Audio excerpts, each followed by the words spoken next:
സദാചാര അധിക്ഷേപത്തിൽ നടി ചിന്നു ചിലങ്കയ്ക്ക് പിന്തുണയുമായി ചലച്ചിത്ര താരങ്ങളും സാമൂഹ്യ പ്രവർത്തകരും രംഗത്തെത്തിയിരിക്കുകയാണ്. നാടകത്തെ സമഗ്രതയിൽ ആസ്വദിക്കാൻ കഴിയാതെ ലൈംഗിക ദാരിദ്ര്യം അനുഭവിക്കുന്നവരാണ് വിമർശനത്തിന് പിന്നിലെന്ന് നടൻ ജോയി മാത്യു ഫേസ്ബുക്കിൽ കുറിച്ചു. ജീവിതത്തെയും കലയും രണ്ടായി കാണണം. അഭിനേത്രിയുടെ നഗ്നത ആരോപിക്കുന്ന സംഘപരിവാർ കങ്കണ റാവത്തിന്റെ മുൻകാല ചിത്രങ്ങൾ മായ്ച്ചു കളയുമോ എന്നും സാറ ജോസഫ് ചോദിച്ചു. ഈ സദാചാരപരമായി സംഘപരിവാറിന് അങ്ങനെ ഒരു നാടകത്തെ സമീപിക്കുന്നതിനേക്കാൾ നല്ലത് കങ്കണ റണാവത്ത് എന്ന് പറഞ്ഞ അവരുടെ ലീഡറിൻ്റെ വേഷഭൂഷാദികളെ ഒന്ന് പരിഷ്കരിച്ച് മോഡസ്റ്റാക്കലാണ്. അവരുടെ പല ഫോട്ടോസും അവരുടെ ചില പരാമർശങ്ങളെ തുടർന്ന് ഇപ്പോൾ ഫേസ്ബുക്കിൽ പോസ്റ്റ് ചെയ്ത് വരുന്നുണ്ട്. ഏതാണ് സദാചാരം, എന്താണ് സദാചാരം എന്നുള്ളതിനെ കുറിച്ചിട്ട് എന്തെങ്കിലും ഒരു രാഷ്ട്രീയ അഭിപ്രായത്തിൻ്റെ പേരിൽ വിലയിരുത്താനാവില്ല. പ്രത്യേകിച്ച് കലയിലെ ഒരു നഗ്നത എന്ന് പറയുന്നത് ജീവിതത്തിലെ സദാചാരമോ ജീവിതത്തിലെ യാഥാർത്ഥ്യമോ അല്ല, കലയിലെ യാഥാർത്ഥ്യവും കലയിലെ സദാചാരവും.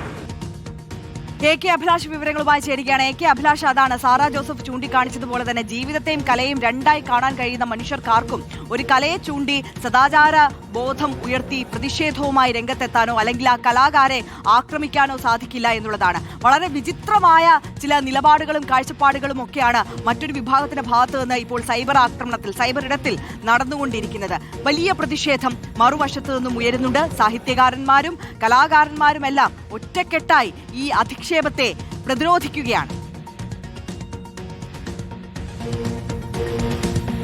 തീർച്ചയായിട്ടും വലിയ തരത്തിലുള്ള പ്രതിരോധം ഇത് സംബന്ധിച്ച് ഉയർന്നു വരുന്നുണ്ട്. പ്രധാനമായും ജോയ് മാത്യുവും സാറ ജോസഫ് അടക്കമുള്ള ആളുകൾ ഇത്തരത്തിലുള്ള പ്രതിഷേധങ്ങൾ, അതായത് നാടകത്തിനെതിരെ നടക്കുന്ന പ്രതിഷേധങ്ങളെ രൂക്ഷമായ ഭാഷയിൽ പ്രതികരിക്കുകയും അതോടൊപ്പം തന്നെ പരിഹസിക്കുകയും ചെയ്യുന്നു എന്നതാണ് ഏറ്റവും പ്രധാനപ്പെട്ട കാര്യം.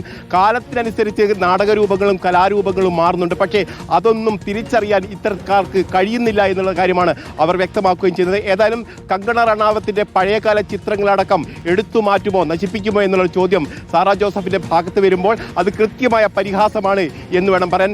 1975 മുതൽ ഭരണകൂട ഭീകരതയുമായി ബന്ധപ്പെട്ട് വരുന്ന ഈ നാടകത്തിലെ ഇതിവൃത്തം, അതോടൊപ്പം തന്നെ എങ്ങനെയൊക്കെ നേരിടാം, ഭരണകൂട ഭീകരത എങ്ങനെയൊക്കെ ആളുകളെ ബാധിക്കുമെന്ന് വ്യക്തമാക്കുന്ന ഒരു നാടകത്തിൽ നഗ്നതയുമായി ബന്ധപ്പെട്ട് അല്ലെങ്കിൽ അർദ്ധനഗ്നതയുമായി ബന്ധപ്പെട്ട് ആ നാടകം ആവശ്യപ്പെടുന്ന പശ്ചാത്തലം ഒരുക്കിയപ്പോഴാണ് ഇത്തരത്തിലെ വിമർശനങ്ങൾ ഉയർന്നു വന്നത് എന്നാണ് ഏറ്റവും പ്രധാനപ്പെട്ട കാര്യം. ഇത് തന്നെയാണ് ജോയ് മാത്യു വലിയ തരത്തിലെ വിമർശനമായി ഉയർത്തിക്കൊണ്ടുവരികയും ചെയ്തത്. അദ്ദേഹം പറയുന്നത് ലൈംഗിക ദാരിദ്ര്യം അനുഭവിക്കുന്ന ആളുകളാണ് ഇത്തരത്തിൽ ഒച്ചപ്പാടും ബഹളവും ഉണ്ടാക്കുന്നത്. അവർക്ക് കലാരൂപങ്ങൾ എന്താണെന്ന് അറിയില്ല. ആ കലാരൂപങ്ങൾ കാണേണ്ടത് എങ്ങനെയാണെന്ന് അവർക്ക് ശിക്ഷണം നൽകണം. അതായത് അവരെ പഠിപ്പിക്കണം ഇത്തരത്തിൽ കലാരൂപങ്ങൾ എങ്ങനെയാണ് കാണേണ്ടത് എന്നുള്ള കാര്യം കൂടിയാണ് അദ്ദേഹം പറയുകയും ചെയ്തത്. ലോകത്തിൻ്റെ പല ഭാഗങ്ങളിലും പുതിയ നാടകങ്ങൾ വരുമ്പോൾ അതൊക്കെ തനിക്ക് കാണാനുള്ള അവസരം വന്നിട്ടുണ്ട്. നാടകം ആവശ്യപ്പെടുന്ന നഗ്നത അത്തരത്തിലെ നാടകങ്ങളൊക്കെ ഉണ്ട് എന്ന് തന്നെയാണ് അദ്ദേഹം പറയുന്നത്. അതിൽ പ്രധാനമായും അദ്ദേഹം സൂചിപ്പിക്കുന്ന ഒരു കാര്യം ഗ്രോട്ടോവസ്കി എന്ന് പറയുന്ന പോളണ്ട് നാടകൃത്തിൻ്റെ നാടകവുമായി ബന്ധപ്പെട്ട് അതിലെ ഏറ്റവും പ്രധാനപ്പെട്ട മാധ്യമം എന്ന് പറയുന്നത് ഈ മനുഷ്യ ശരീരം തന്നെയാണ്. ആ മനുഷ്യ ശരീരം കാട്ടിക്കൊണ്ട് തന്നെയാണ് അത്തരത്തിൽ നാടകം നടത്തുന്നത്. അത് കലയുടെ ആവശ്യമാണ് എന്നാണ് അദ്ദേഹം വളരെ വ്യക്തമായി തന്നെ പറയുന്നത്. അതോടൊപ്പം തന്നെ അരനൂറ്റാണ്ട് മുമ്പ് തന്നെ കനായ് കുഞ്ഞിരാമിൻ്റെ പ്രശസ്തമായ ചിത്രം അല്ലെങ്കിൽ ആ ശില്പത്തെ വിമർശിച്ച ആളുകൾ 50 വർഷം, അതായത് അരനൂറ്റാണ്ട് പിന്നിടുമ്പോഴും അവർക്ക് ഇപ്പോഴും ബസ് കിട്ടിയിട്ടില്ല എന്നാണ് അദ്ദേഹം പറയുന്നത്. അത്രയേറെ രൂക്ഷമായി പരിഹസിക്കുകയും വിമർശിക്കുകയും ചെയ്യുകയും ചെയ്യുന്നുണ്ട്.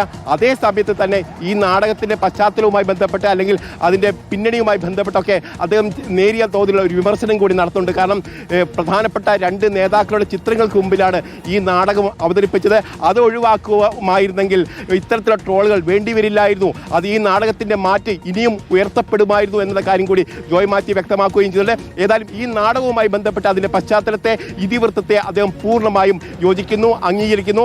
നാടകത്തിൻ്റെ ആവശ്യത്തിന് വേണ്ടി അത് ആവശ്യപ്പെടുന്നത് പ്രകാരം തന്നെയാണ് ഈ ഇതിലെ നഗ്നതാ പ്രദർശനം എന്ന് തന്നെയാണ് ജോയ് മാത്യു വ്യക്തമാക്കുകയും ചെയ്തത്. ആര്യ. കെ അഭിലാഷാണ് വിശദമായ വിവരങ്ങൾ നൽകിയത്. എന്തായാലും രാഷ്ട്രീയ ഭേദമന്യേ ഈ കലയ്ക്കെതിരായ പ്രതിഷേധത്തെ ഒറ്റക്കെട്ടായി സാംസ്കാരിക കേരളം ചെറുക്കുകയാണ്.